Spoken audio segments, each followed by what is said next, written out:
morning, everyone. My name's Jamie Vink, and I have the profound honor and privilege of introducing our keynote speaker, Dr. Claudia Black. Dr. Black is a renowned author, speaker, who is internationally recognized for her work with family systems, addictive disorders, and of course, for adult children of alcoholics. She is truly a pioneer and a force within our industry. Claudia is also a senior fellow at Meadows Behavioral Health and the founder/clinical architect of the Claudia Black Young Adult Center, or CBC, as we lovingly call it. What you don't know about Claudia is that any Wednesday, Thursday, you find yourself in Wickenburg, Arizona. Come on over to the campus where you will see Claudia processing a lifeline for a particularly troubled young person, lecturing families during Family Week, and something very meaningful to me as a new leader at Meadows Behavioral Health. She makes herself available to lend an ear, to lend a shoulder, to talk about perhaps it's a regulatory visit that didn't go particularly well. Perhaps it's an org structure that we want to just bounce off of her. Perhaps it's a leadership challenge. My point is, whatever it is, Claudia shows up. And that was a big topic last night, showing up. She does now, and she always has. And I imagine that she always will. And so for me this morning, it is a great honor and privilege to announce and to introduce to you Dr. Claudia Black.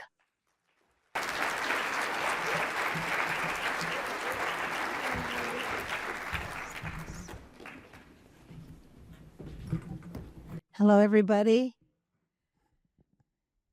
Quiet, my gosh. Oh, hi, my name's Claudia. Maybe I should start with that. And so, well, welcome to the Pacific Northwest. This is home for me.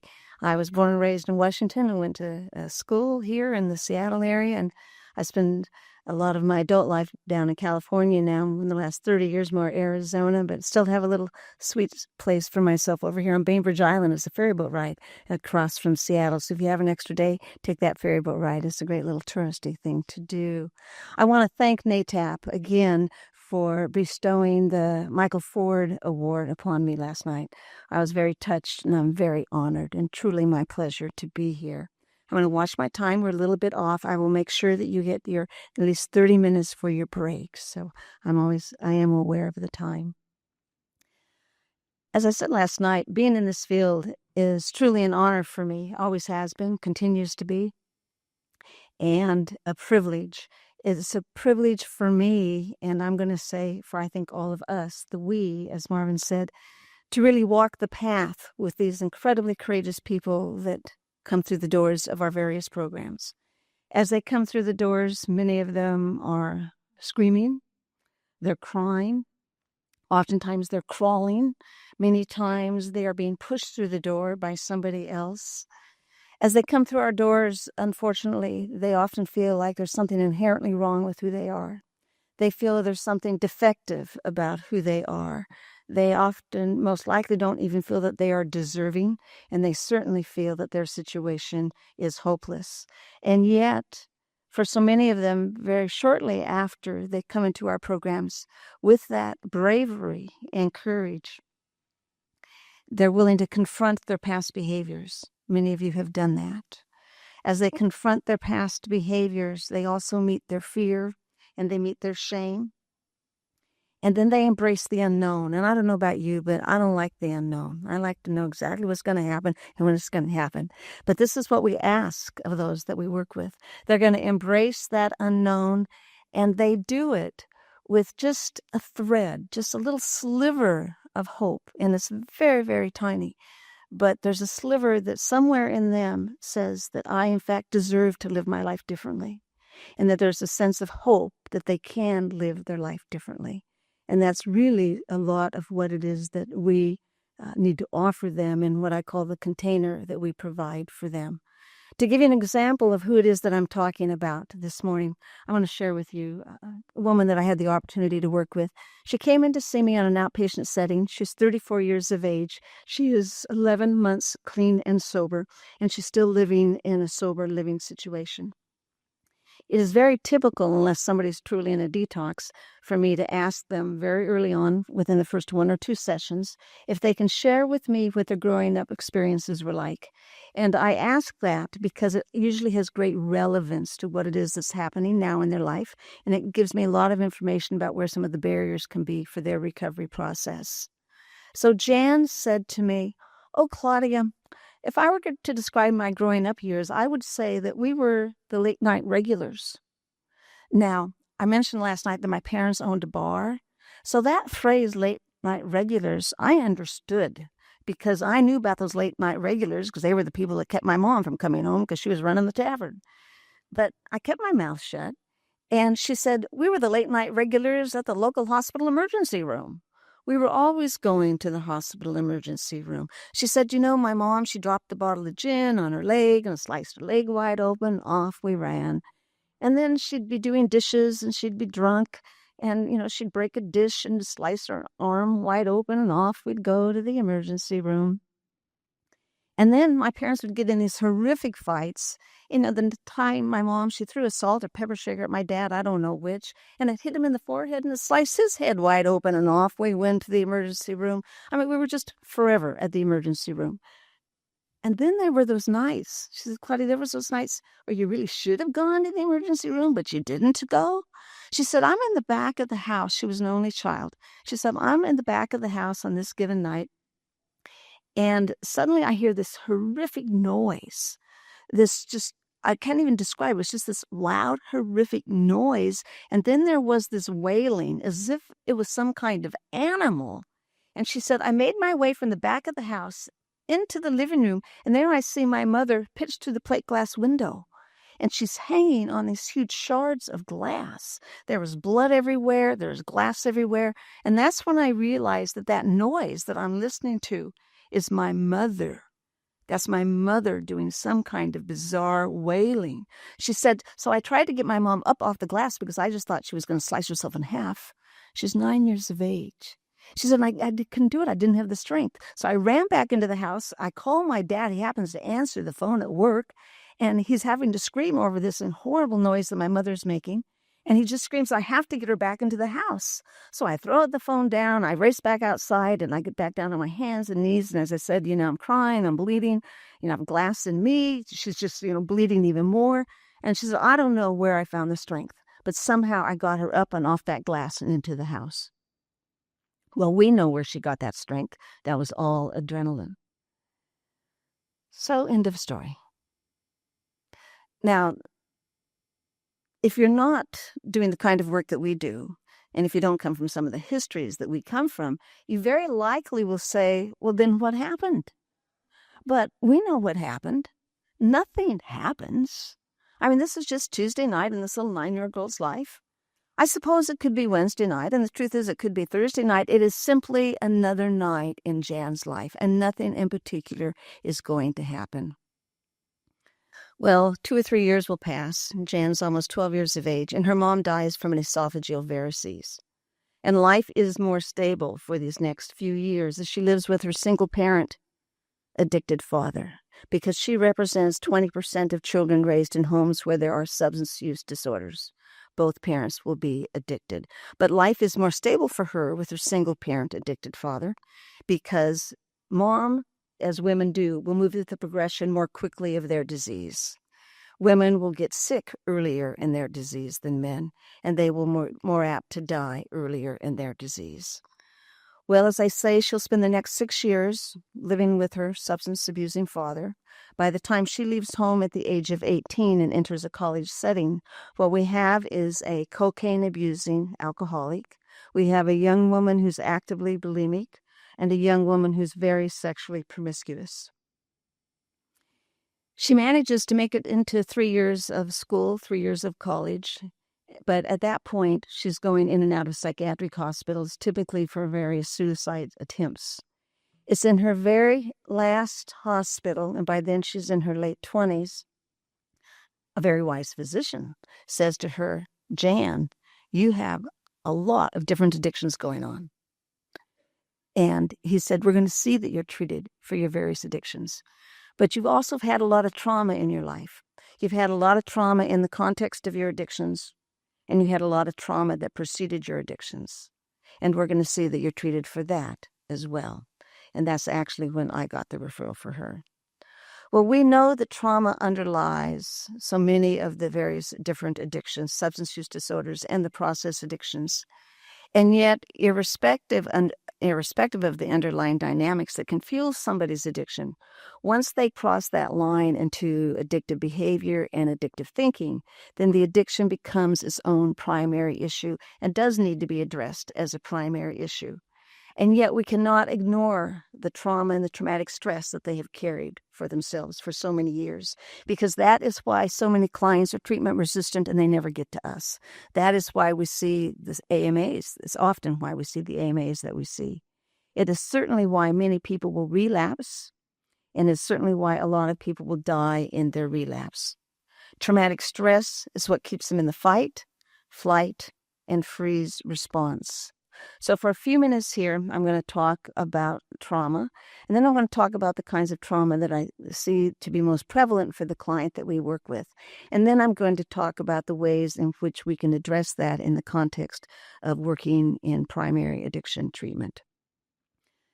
Trauma is a Greek word, means defeat, it means wound, it means hurt. It's not a disease and it's not a condition. It is the body and the brain's way of responding to a severe, painful experience that overwhelms somebody's ability to cope. Now, some key aspects of trauma. It's an event that the body and parts of the brain perceive as overwhelming and is typically caused by a stimulus that is too powerful or too sudden and unexpected to be able to be processed or assimilated. With trauma, it freezes the moment in time, and it implants powerful thoughts and sensations in both our body and our brain. It breaks down our psychological defenses, and it shatters any sense of security that we have. And lastly, it is not just an individual response, it is often an historical and very possibly collective response. It is certainly a collective response when we see great numbers of people are subject to natural disasters, hurricanes, floodings, community shootings. It's an historical response when we see that, in fact, the racism that has perpetuated throughout the generations. But what I want you to know is that in a family affected by substance use disorder, it is also historical and it is collective, because great numbers of people are being affected, and they're being affected throughout the generations. Now, while most of us will experience something that is traumatic within our lives, the reality is some of us have a resiliency that, in fact, other people don't have. So for just a moment, I want to talk about what it is that can influence resiliency versus vulnerability to traumatic stress, because that will also help you see why it is some people are responding. What appears to be very similar situations, but their responses can certainly vary. The support that somebody receives at the time of that which is traumatic is going to probably be the single most important factor here. The help that people provide or the help that people fail to provide soon after a traumatic event, during a traumatic event, will have a profound effect on how quickly somebody begins to, again, feel safe and how quickly they will recover. So let's say I have a little girl who's coming home from school. She has just been bullied by her best friend, and she did this act in this really humiliating way in front of other people. She can't believe how betrayed she feels, and she goes racing home looking for some comfort from her mother, and as she bursts through the door, there her mother is sitting on the couch in tears. There her mother is passed out on the couch. Or maybe her mother's not home because maybe she's out looking for dad and she's not been home for the last 3 days. When people respond with empathy, when they respond with caring, they offer some kind of assistance, that's when somebody begins to feel safe in this world again. The other dynamic that influences one's resiliency or their vulnerability has to do with whether or not there have been previous stressors. Trauma upon trauma creates a synergistic effect. It has a compounding and synergistic effect. So let me take two women who live in Hurricane Alley in Oklahoma. Now, they live pretty much out in the country, but there's these 5 families that all have the same shelter underground. And that's not a hurricane. They have tornadoes there. They have hurricanes in Hawaii, excuse me. And okay, a tornado watch. So they run to their tornado shelter. These 2 women happen to be home on this given day, and the tornado's coming. Everybody else seems to be at work. They seem to be at school. But the tornado's coming, and they don't have much time. These women have been neighbors for many years. They both run to that shelter, and they hide in that shelter with horrible noises going on. They don't know what they're going to find when they come out. They don't know if they're going to have cars. They don't know if they're going to have houses. They're wondering about the safety of their other family members. It's a very horrific moment for them. But one woman is in a coupleship, and she's been in a long-term coupleship for 25 years that is riddled by domestic violence. The other woman is in a much stable coupleship.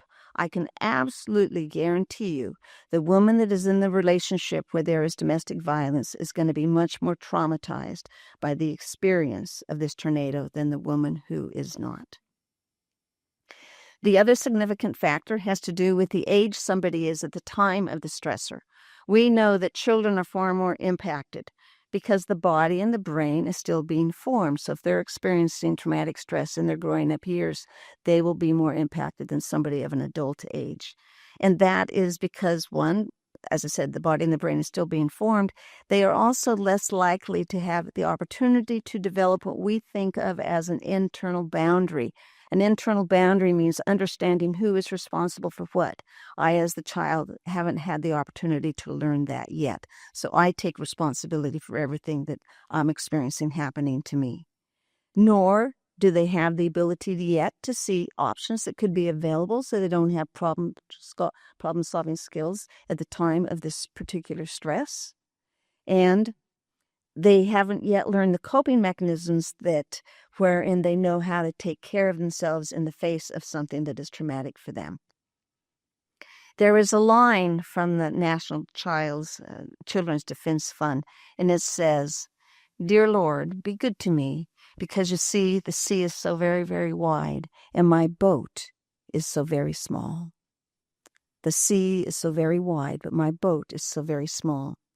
People are going to be more negatively impacted by something that is traumatic when it is repeated, when it is unpredictable. Now, the one caveat for being unpredictable is when you're raised in a highly dysfunctional family, when you're raised in a home where there's already a lot of rage, where there's a lot of violence, when you were raised in a home where there are substance use disorders, we know that whatever is happening is going to happen again. We simply don't know when it's going to happen again.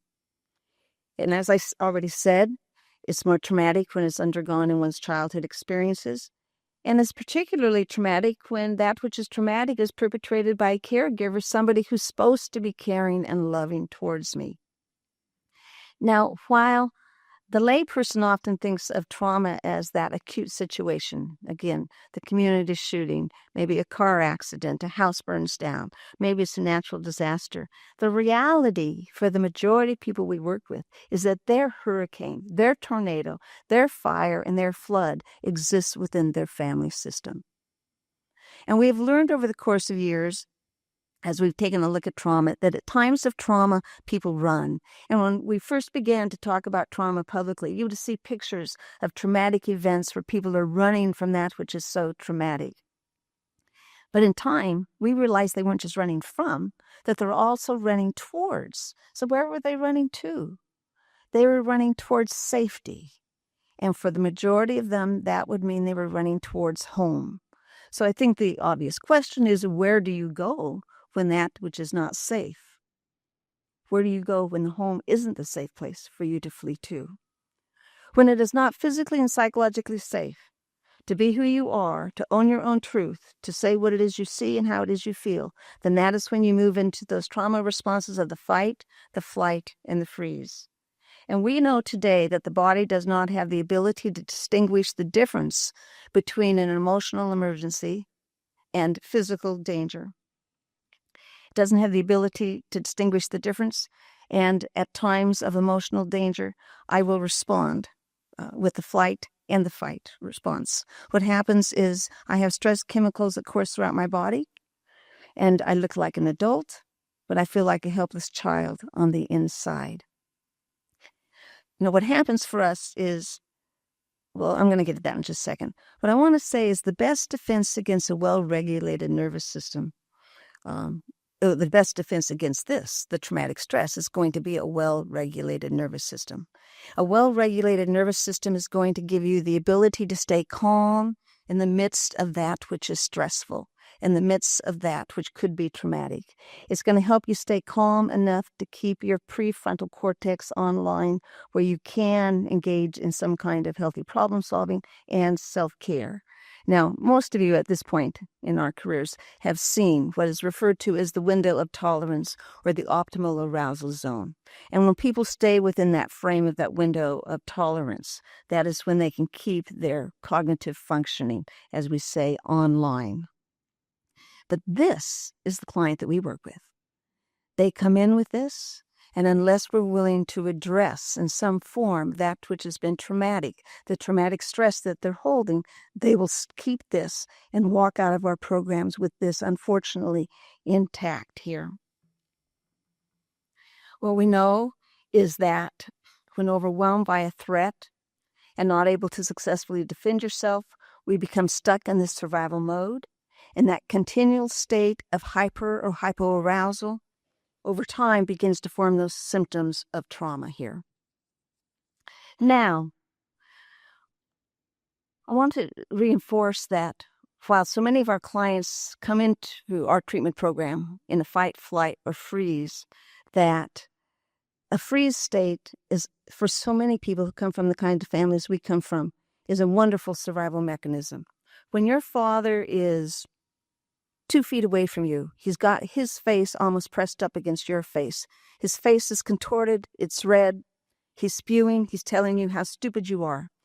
Part of what happens is we don't have the ability to fight. We don't have the ability to flee. So freezing is our only option here. Again, we're like a deer frozen in headlights. We'd like to flee, we'd like to fight, but we're incapable of that. It's simply not going to be an option for that. So what happens is, when we've been chronically dysregulated long enough, we will stay stuck in that dysregulated state. We don't become dysregulated just because we leave that family situation. We have become stuck because we've been in this state for far too long. Again, I just want to remind you, I've been in this state for 5 years. I've been in this state for 10 years. I've been in this state for 15 years. The more severely dysregulated that somebody is, and the longer that dysregulation lasts, the greater the chance, the greater the chance that somebody's going to experience unbearable discomfort. And when we feel unbearable discomfort, that's oftentimes when we begin to self-medicate. And for self-medication, it's typically about we're attempting to seek pleasure or we're attempting to get rid of the pain. Self-medicating can evolve into a host of self-defeating behaviors, with substance use disorder probably being the most common. And then that substance use disorder takes on a life of its own. So again, let me summarize here. When overwhelmed by a state, by a threat, and not able to successfully defend ourselves, we become stuck in that state, whether or not the original trigger continues to be there.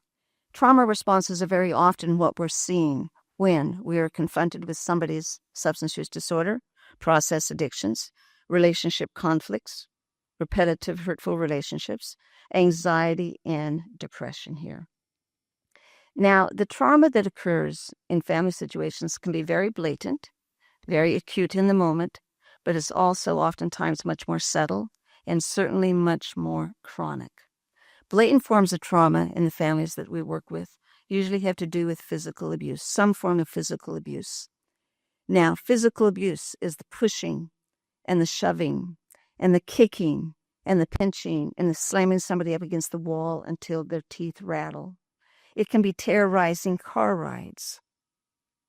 I want to say that a child who is being physically abused does not stop loving his or her abuser. They stop loving themselves. Now, another consequence, to physical abuse is what I think of as the witnessing of abuse, to experience the witness factor. We are working with people who've experienced living in a family situation in which there's been a lot of domestic violence. They have pictured other family members being physically abused. They sometimes themselves certainly are the recipient of it themselves, but they certainly can be abused by siblings in the families that they've been raised in. They've often been abused by parents in the families they've been raised with. They've often seen parental suicide or suicide on the part of another family member. And today we're seeing this witness factor when people are witnessing overdoses on the part of family members, but overdoses on the part of their using buddies as well. Now, the concept of the witness factor, it's been with us for almost 2 centuries now, and it's had a lot of different names. It's been called the railroad spine. It's been called shell shock. It's been called soldier's heart. But it was during the Vietnam, shortly after the Vietnam era, when they were studying the trauma that so many of these young men and women had been subject to, that they would come to identify what they named to be post-traumatic stress disorder. But what they would also come to recognize is that if you took 2 people who had the same combat exposure, experienced the same violent incident, and one was physically injured and one was not, the one that was not physically injured was more apt to have PTSD than the one who was physically injured.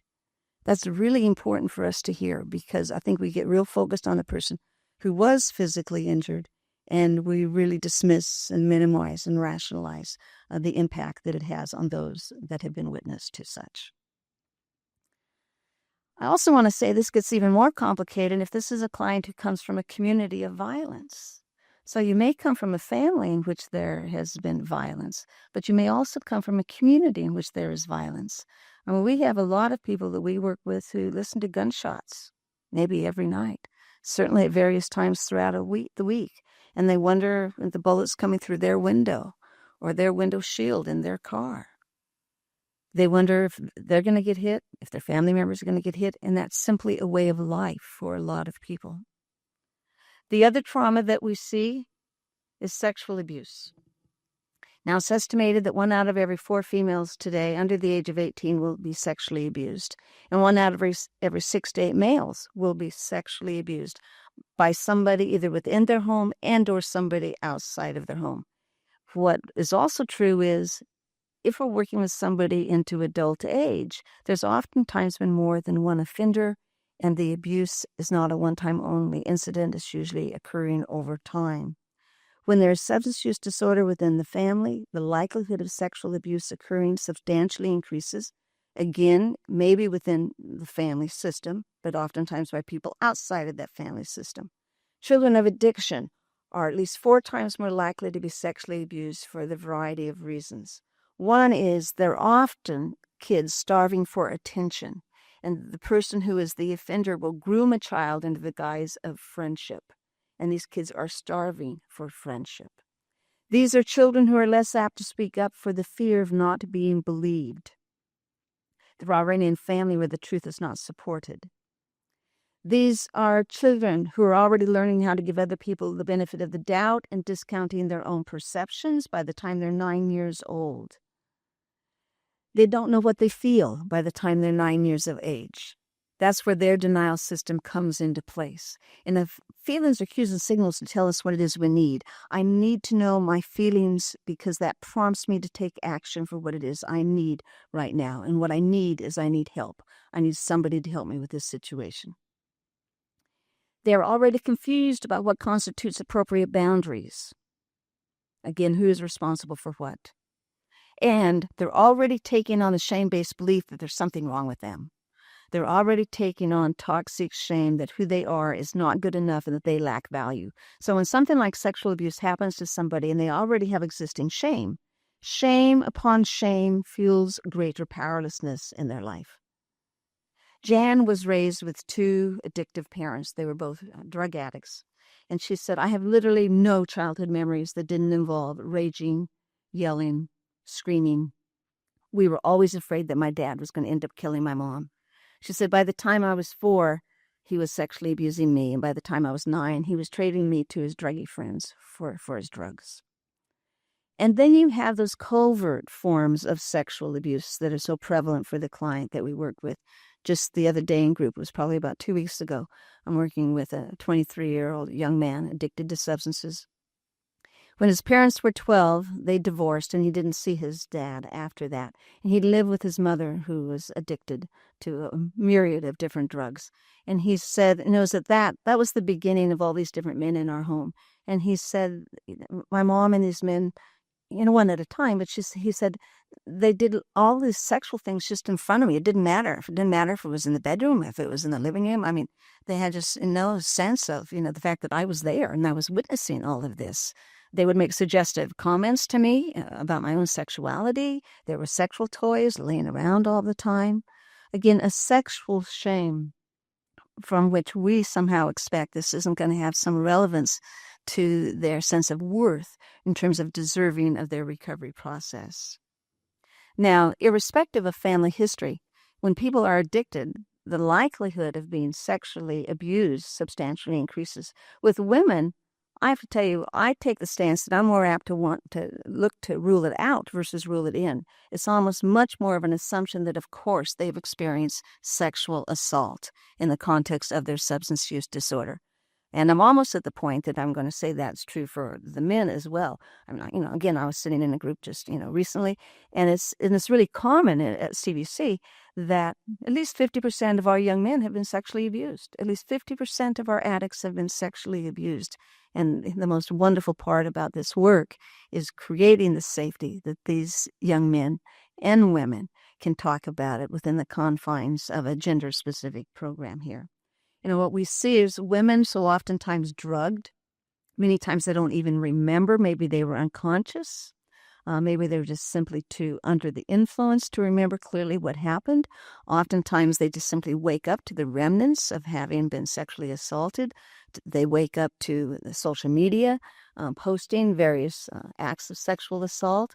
We see that some with young men. I probably see more young men raped and drug transactions.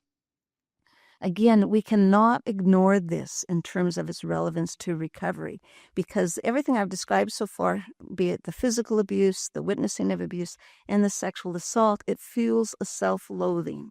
It fuels a need to be in the fight, flight, or freeze response. And that fight, flight, and freeze response is far stronger than our cognitive ability at this moment. It's much more apt to override any cognitive decision to be sober. We see people coming in and they want to live their life differently. They want to be clean and sober, and yet they do nothing but engage in continuing self-defeating behavior.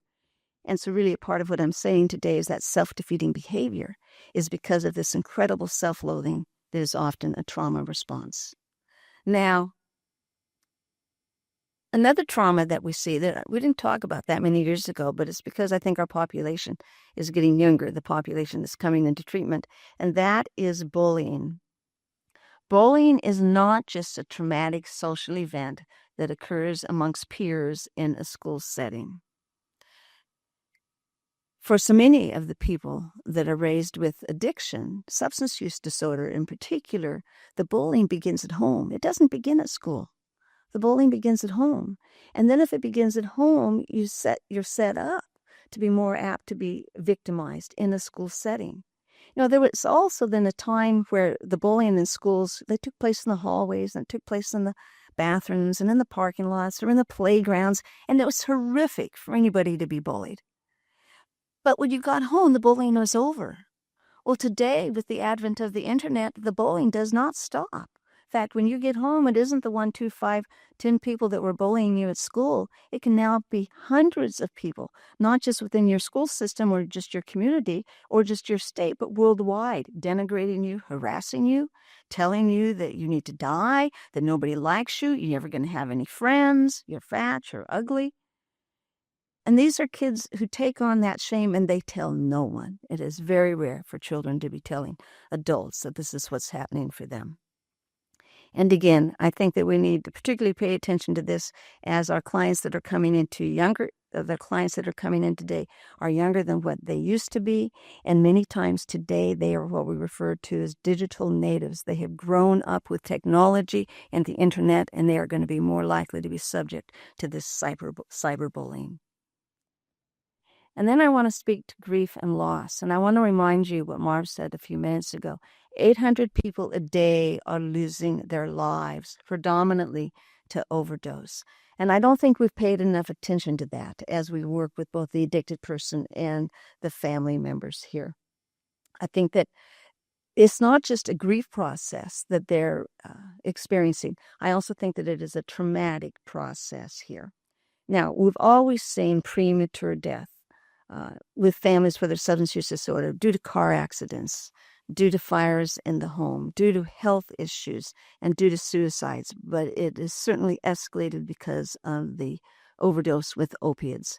And any program today, you are working with parents who are losing kids, you're working with family members who have lost parents, people are losing their friends, they're losing many times their buddies, so to speak, and the stories are horrific. I had a 19-year-old girl recently, and she wakes up in bed the next morning, she went to sleep with her using boyfriend, and he's dead in bed next to her, and he has been for several hours. We just really recently had a girl whose mother had suicided. Her mother suicided. Then her boyfriend overdosed. She gets in a car wreck and she's behind the wheel of the car drunk, and her sister dies. That is not, it's horrific, but it's not all that uncommon. It's just not all that uncommon. Or I had a young person who said to me, he lost his brother. And boy, working with family members when they come in and they've already lost one child due to drug abuse, and they know they could lose this other child. And this is a young man who held his brother dying in his arms with a needle in his arm, the brother with a needle in his arms, and he's the one who introduced his brother to the drugs. And again, the list goes on. As I said, the grief is profound, but it's not just grief, it's also trauma. It's very complicated. It's complicated because the person who is addicted, this has captured the lives of not just the addicted person, but it's captured the lives of the family members for years. For years, they have lived with chronic dread, they have lived with helplessness, they've lived with fear, they've lived with intermittent attempts to intervene, they have lived with pleading, bargaining, yelling, screaming, and all of this gets surrounded with years of denial, rationalizing, minimizing, enabling, and maybe even using with the addicted person. So that's what I mean by complicated and profound and traumatic. And sometimes the loss is what precedes the addictive disorder. I had a 25-year-old young man who came into my treatment program with the diagnosis of a primary addictions. And he had started college, but he dropped out of school. He was at this point in his days were totally consumed with acquiring the drugs and using the drugs. That's all his life was about. He wasn't capable of working. He wasn't capable of going to school. So when he comes into treatment, he comes in clearly as a young man who's obviously actively addicted, and that's what we need to treat him for. Now, he's not a young man who comes from any kind of history of addiction. In fact, he said he thought everything was really fine in his family. In fact, he thought he came from a really good family. He said, my dad worked a lot and wasn't home because he had to work because he worked so much. His dad was actually an executive director in a Fortune 500 company. And he said that we had a lot of things and we had wonderful vacations. And, my mom, she was really good to us. And then one day when he was 12 years of age, when he came home from school, typically he'd see his mom right away and she wasn't there. So he hollered out for her and looked for any notes. And finally, as he made his way around the house, he found her in the bedroom closet hanging. And he said that was the day I understood that things weren't fine in my family. She survived. She survived because he found her in time for her to survive. What he didn't know is it was her third suicide attempt. And it would be shortly after this that the husband decided to leave the marriage. And in time, actually after, he stayed with his mom for a few months, and then he ultimately went to live with his dad because the mom got a boyfriend. And he didn't like that. So he went to live with his dad. The mom would begin to send him emails and texts claiming and saying that she was suicidal and he was at fault. And that would go on for about 2 years.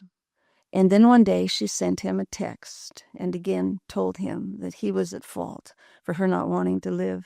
And she planted their car on a railroad track 3 blocks away from his school. And she died that day. So this is a kid that nobody knows. Nobody knows about these texts, these emails. And nobody knows about the last text he got. He tells nobody. Well, it doesn't take very long. It is a matter of weeks, and he is having nightmares. And his nightmares are about his mother in the middle of a suicide attempt, and he's trying to save her, and he can't get there. The PTSD immediately after this loss, and it proceeds, and it will continue throughout all of his diction. I think it's very obvious. There's no way this young man is going to stay sober if we don't address the PTSD. There's absolutely no way. Again, it's very easy to have said, well, he needs to deal with that later. He can't deal with that later. He won't be around later. That's not going to happen. And then we have the reverberations of trauma that can be more subtle, but certainly pervasive. And that is various forms of emotional abandonment. But then again, as one client said to me, she said, oh, Claudia, I heard what you said about abandonment. But the truth was, I was never really claimed in the first place. That, again, speaks to incredible deprivation. Now, emotional abandonment occurs when there's verbal abuse, when there's blaming, when there's shaming, when there's broken promises, when there's lying, when there's unpredictability. But another way of viewing it is when you have to hide a part of who you are in order to be acceptable. But for some people, there wasn't going to be any acceptance. I had to hide a part of who I was simply to protect myself. That implies greater deprivation here. So what do I mean by that? Was it okay in your family system to make a mistake, or somehow were you told that who you were wasn't okay if you did anything less than perfect?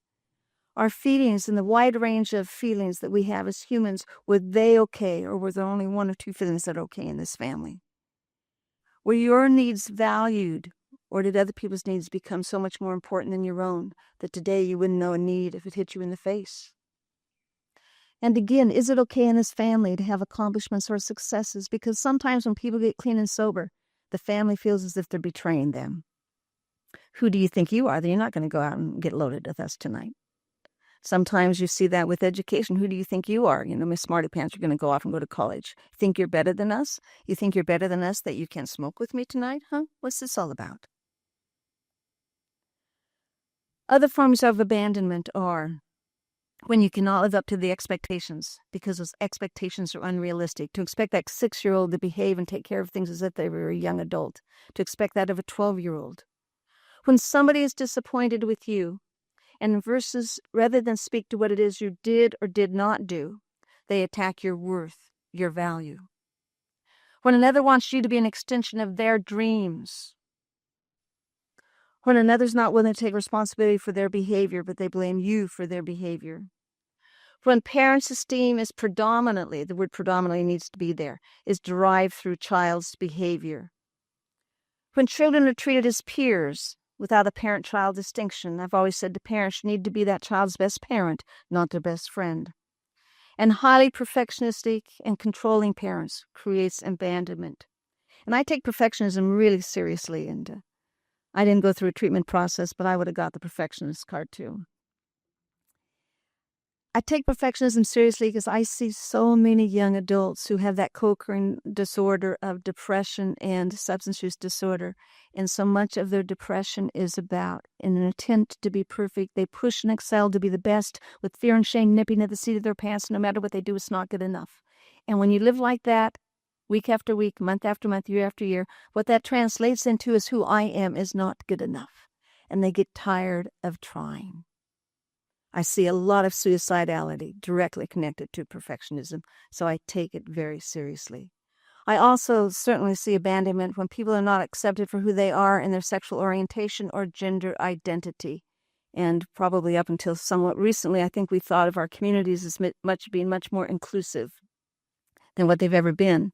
But I got to tell you, I see a lot of young people who weren't feeling that inclusiveness at all. Now, thank you. The ultimate consequence of living with abandonment is what I've already referred to today, and that is that toxic shame belief that who I am is not good enough. You cannot address trauma without addressing shame. It's just not possible. Shame, and what I mean by that is the painful feeling that comes with the belief that there's something inherently wrong with who I am. The reality is, I don't think shame's even a feeling. I think it's simply a belief. I think we have a lot of painful experiences where we have a lot of painful feelings that ultimately create that belief system for us. But I think shame really itself is much more of a belief that who I am is inadequate, not good enough, not deserving, etc. To live with shame is to live with a sense of defeat, is to live with a sense of alienation. It is a very isolating experience in which you feel profoundly alone and unlovable. And then you see all the different ways we act it out. And that's what we're seeing with people who are coming into our programs. We see it acted out in their perfectionism, their procrastination, their anxiety, self-harm, depression, etc.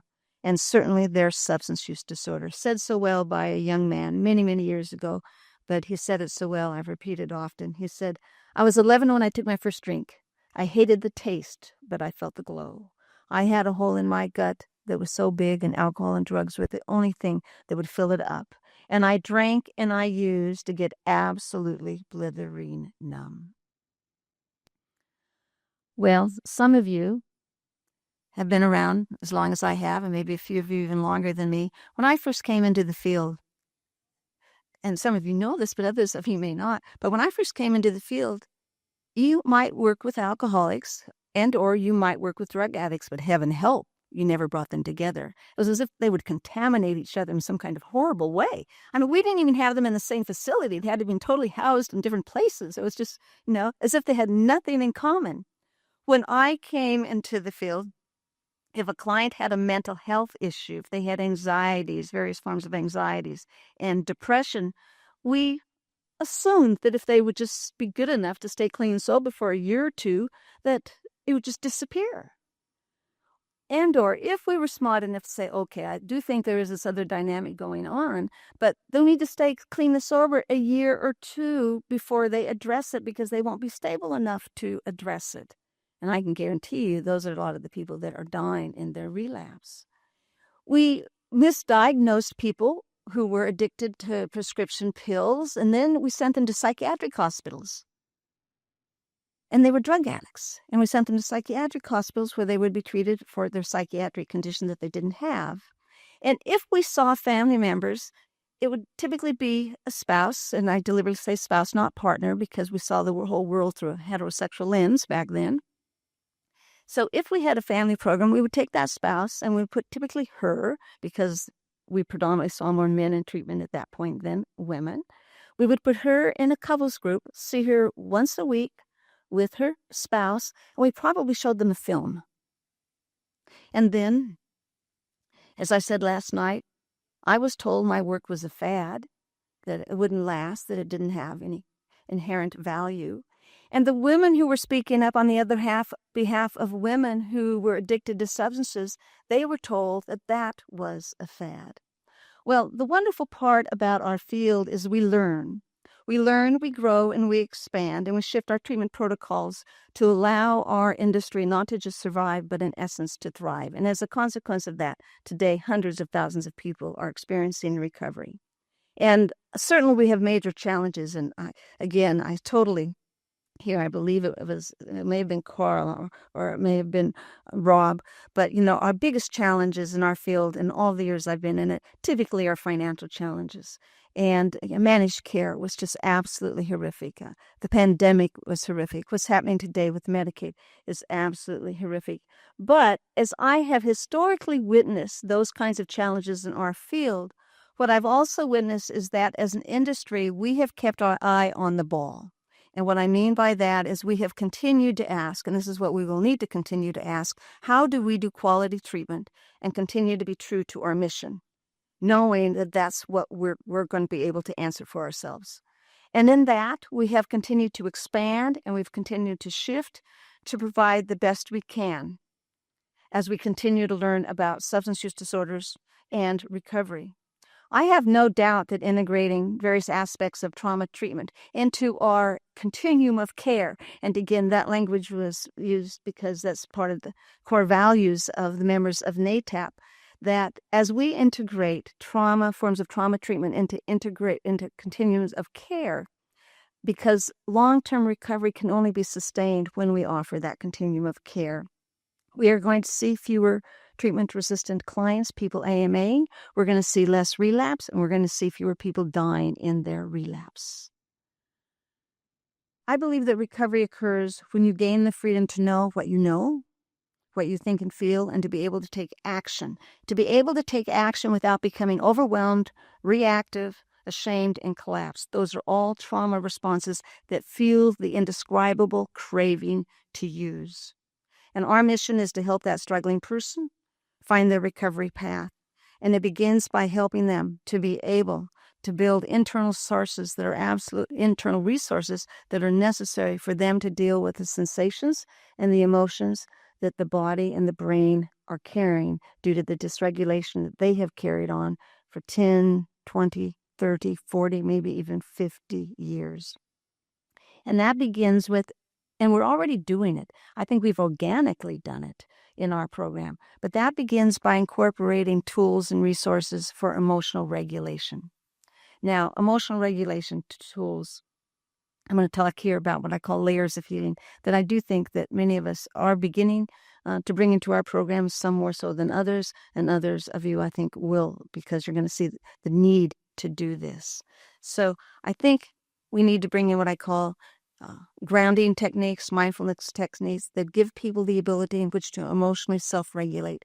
Cognitive behavioral therapy has been our primary mode of treatment. I love cognitive behavioral therapy. I happen to have been a friend of Aaron Beck's, the founder of cognitive behavioral therapy. But what I know, in all my experience in this field, I can teach you all the skills in the world. I can get you to challenge your cognitive distortions, but you don't practice, your behavior doesn't change because you are so regulated. That fiery limbic system is still what's overriding the ability, even with all of that skill. So again, grounding skills are not rocket science. They're usually free, often free, certainly inexpensive. They can be very pleasurable. And we incorporate emotional regulation when we provide it consistently throughout our programs. And these are tools that they can take with them when they're not in groups, when they're not in individual sessions, and when they're no longer in our program. Emotional regulation techniques come through various forms of maybe gardening, maybe music, dance, breath work. We have a lot of research regarding mindfulness practice, but I always say if there was only one of these, the value of mindfulness practice, if there was only one of these, emotional reactivity, anything we can do to help our clients not be emotionally reactive so that they can stay present in the program and benefit from what it is that we're offering. And mindfulness practice could take place in the form of yoga. It might take the place in the form of prayer meditation. It can take the place in walks in nature here. Now, depending on where you're at in the continuum of care, you can also bring in various forms of trauma treatment. Almost all of these forms can be done in group. They don't have to be done by an individual therapy. They can be done in a group process. Your sensory motor psychotherapy can be done in a group process. Your internal family systems work, which is wonderful for trauma work, can be done in a group. Every one of these can be done in a group with the exception of neurofeedback, and I'm just such a believer in neurofeedback. I just had to put it on there. I think neurofeedback, I think neurofeedback when done consistently in a treatment setting. So again, there's lots of different forms of therapy, trauma therapies, and you don't have to do them all. But my point being is it doesn't have to be done in a one-to-one. It can often be done in a group process here. We want them to, in essence, explore their narrative. And what I mean by that is they do need to go back and talk about what happened to them, what happened that was hurtful. Now, when we ask them to do that, we're not wanting to create a victim mentality. I was accused of that in my very early work. We were just blaming the parents. We're not blaming the parents. We're giving people the opportunity to own their truth and to own their reality. Now, if the only thing somebody does is explore their past, it can become a blaming process, and I realize that. But it's only one step here.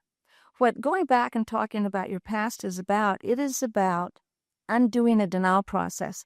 I do not believe that you at 35 years of age today can be honest about what you're experiencing and how you're living your life in relationships, at work, at home, with a partner, with kids. I don't think you can be honest about what's really going on for you if you continue to minimize, discount, and rationalize the first 20 years of your life. It was, in the beginning, denial, rationalizing, minimizing, denying. It was a defense. But when you practice it day in, day out, it becomes a skill. And it becomes a skill that you just take right with you. So we go back and explore the past, one for the purpose of undoing a denial process, so I can be honest in the here and the now today. And we go back into the past to grieve our losses, to identify our losses and grieve our losses, because we are living in unhealed pain. People are so fearful of their pain. But if they're living with unhealed trauma, they are living their pain. And the counselor's job is to create safety, and is to create, and that safety is often done in the form of pacing. And it's also using models that don't necessarily require some kind of catharsis. And again, that's where you can use art therapy. I'm a real believer in the arts therapy. It's where you can use writing therapies. That's where you do various grounding techniques. That's where you use various forms of action-based drama. We need to, and this isn't linear, but we need to help them learn how to tolerate their feelings. I always say recovery is learning how to tolerate your feelings without the need to medicate or engage in self-defeating behaviors here. They're so frightened of their feelings. We need to find out what their fear is, and we need to put those fears into a realistic perspective. Typically, those fears are the same fears they had at 5, 10, 15 years of age. So that's what I mean about putting them into a realistic perspective. We need to let them know what's going to happen here when they begin to show their feelings, and we need to let them know what's not going to happen. I'm not going to think you're stupid, and I'm not going to slap you in the face. And that seems like such a childish fear, but it's a fear that they've maintained their whole life, and they often cannot even articulate until we give them the safety to do so. We need to help them connect the past to the present. How does what happened to me influence my recovery today? How does it sabotage me in my recovery? Well, the way it sabotages me is my perfectionism sabotages me. My need to be in control sabotages me. My high tolerance for inappropriate sabotages me. My inability to ask for help sabotages me. My inability to listen to other people. My inability to take direction. Those are all trauma responses. We are doing trauma work when we address those kinds of barriers. We need to challenge the beliefs that we internalized. Now, I grew up with a lot of dysfunction, but I had developed some core beliefs that I have always maintained. And as I said last night, that no one deserves to live with fear and shame. I developed beliefs that I want to maintain. So you get to maintain that which can support you in recovery. But what about those beliefs that say, I don't deserve? You can't trust other people. Nobody's ever going to be there for you. So we need to identify the belief systems that are connected to the trauma. We need to be willing, or we need to offer them, I say rituals, for them to be able to let go of that belief. But they're not going to let go of that belief when there's still so much pain associated with why they got that belief. That's why we do the tolerating their emotions first, connecting the past to the present, and then the beliefs. And then lastly, we teach them skills. And again, we learn good skills no matter how it is we've been raised. Some of us are very good listeners because we were so hypervigilant. Some of us are good in the kitchen because we had to cook or we wouldn't have been able to eat. But it's what didn't you learn? The problem-solving skills, the negotiation skills, the active listening skills. So what are the skills that I didn't get to learn as a consequence of my trauma? That too is doing trauma work today. All of this is what helps to give voice to what I believe is a new narrative. And I have no doubt, because I witness it, I'm a part of it, that we can integrate this into the continuum of care that we offer our clients. I want to share with you as I close the voice of a man who came into treatment. And I believe that Carlos was close to 40 years of age. He was a military man. And Carlos came into treatment and he shared, this is written down here. He said, I went to treatment for my alcoholism.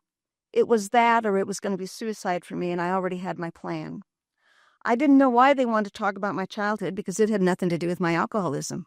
I had survived my childhood and it was my past. Now, the fact that I had to flee from El Salvador, literally running across deserts and jumping over fences, finally into the safety of the United States, in order not to be captured and put in as a child soldier. The fact that in grade school I sat in the back of the bus as I was going to school so I could be close to the doors in case a Molotov cocktail would be thrown into the bus. Or the fact that I saw other kids literally blown to pieces. Well, I had escaped that a long time ago. That didn't have anything to do with this, and I didn't want to think about it. Well, in treatment, I did the internal family systems work, and I worked with that scared little boy. I did EMDR, and I used this machine called the CES machine. It's a machine, handheld machine that they can use to help treat anxiety. He said, but what was also really essential to my recovery was the ability to share and be heard by others.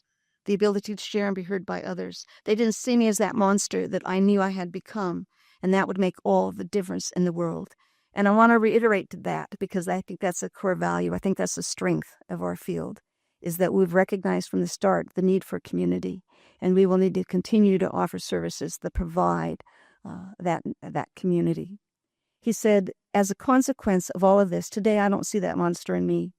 I was just a little kid who tried to run, and then I kept running, and I didn't know how to stop running. Today the nightmare and the panic attacks are gone, and I don't need the bottle to handle all of that. I don't live in that dark place anymore. There are no more foxholes for me. Our clients are people who have been consumed with self-loathing and fear, and what they feared the most was being seen. And our job is to witness the pain and to offer them the safety and to create the container in which they can be witnessed without judgment. And when they are witnessed without judgment, that's when they begin to feel the hope. And I believe it's that hope that lights the path for their recovery. Thank you.